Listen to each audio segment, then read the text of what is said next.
I just finished telling you about why the sheer scale is one of the distinguishing features of this operation. The fact that it has been optimized to deal with an extremely large volume of patients. But I want you to think about a question that might seem trivial. The question is this: where does the scale come from? You would imagine that with hundreds of thousands, millions of patients needing cardiac care, that they would just be traipsing in the door. But that would be very far from the truth. In fact, the hospital experienced two very distinct barriers to people coming in the door. The first was from the poorer sections of society, who at a very simple level could not even believe that a seemingly fancy, state-of-the-art looking hospital, and the hospital does look beautiful from the outside. It looks better than most of the hospitals you see in this country. They could not believe that this hospital was actually accessible to them, and that they could come in, and if they had no money, they could be treated for free. It just boggled their minds.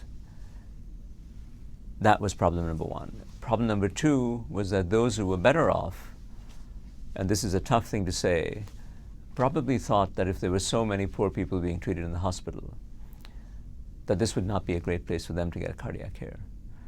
That's a very politically incorrect thing to say, but I always put my students on the spot, and my students tend to be amongst the more privileged sections of society around the world, for better or for worse. And I always ask them not to answer the question, but to think about it. And I ask them, God forbid you were to need heart surgery, and you found yourself in Bangalore for whatever reason, and you had a choice between this hospital that could treat you for $2,000 and another hospital down the street that looked a lot fancier. There was sort of the Ritz-Carlton of the hospital world. In fact, probably had facilities that rivaled Ritz-Carltons and would charge you $10,000. But Devi's Heart Hospital had better post-operation complication stats, better mortality stats, better outcomes all around. And you would have to be treated the same as a very poor person who was getting treated for free. Where would you go? I'll leave you with that same question. You don't need to answer it either, but think about it. And my guess is that most people from privileged sections of society would have a very hard time walking into this hospital, because we are, I think, cognitively conditioned to equate, in circumstances like this, high prices with high quality. And I'm here to tell you that nothing could be further from the truth. That really it's practice, the 10,000 hours rule, that makes high quality. And in fact, the surgical care that you should be seeking, if ever you need it, is to find the most experienced surgeon who's done as much of that procedure as possible.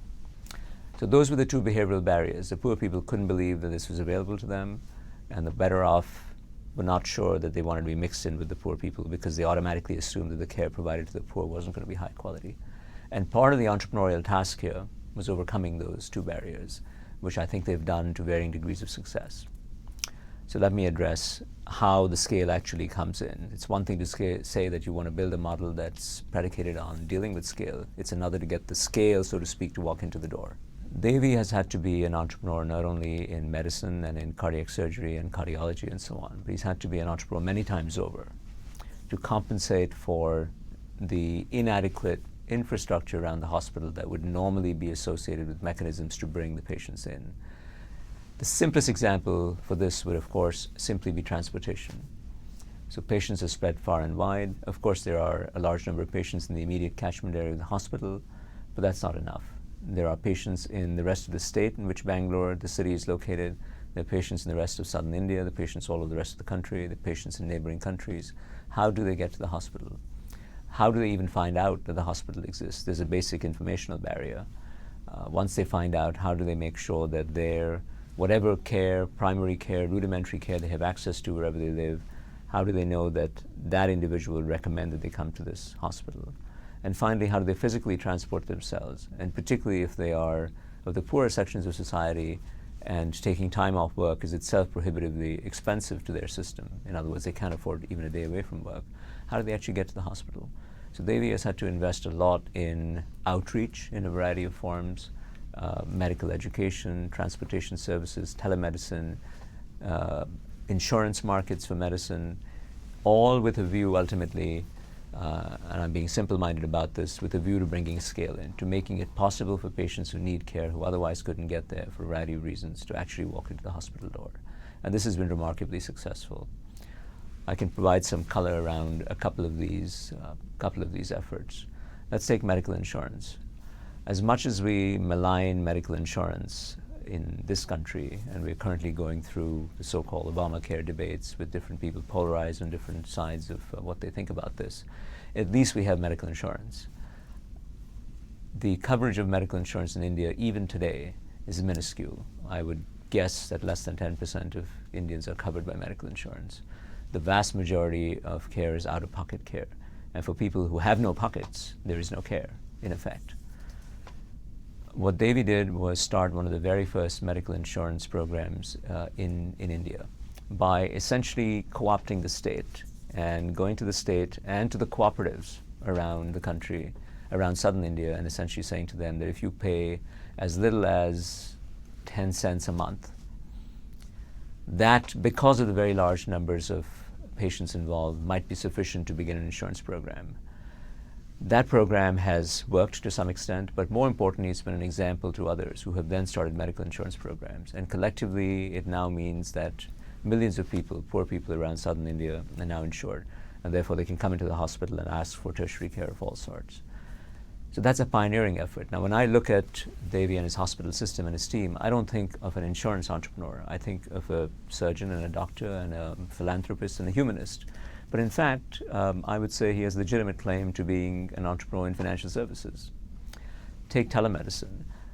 They have had to do massive amounts of outreach to provide free telemedicine to all over India initially, but also to different parts of Africa, different parts of Southeast Asia, different parts of the Middle East. Just to say, if you need a second opinion or a diagnosis, here is a system through which we can make sure that one of our surgeons is always on call in these time windows and is available to look at the images that you send us over dedicated networks, and we can help you diagnose and determine what needs to be done. Free. And that, I think, is a great thing, because it's also ended up ensuring that people come to the hospital when they know that they need care. So these are two very simple examples.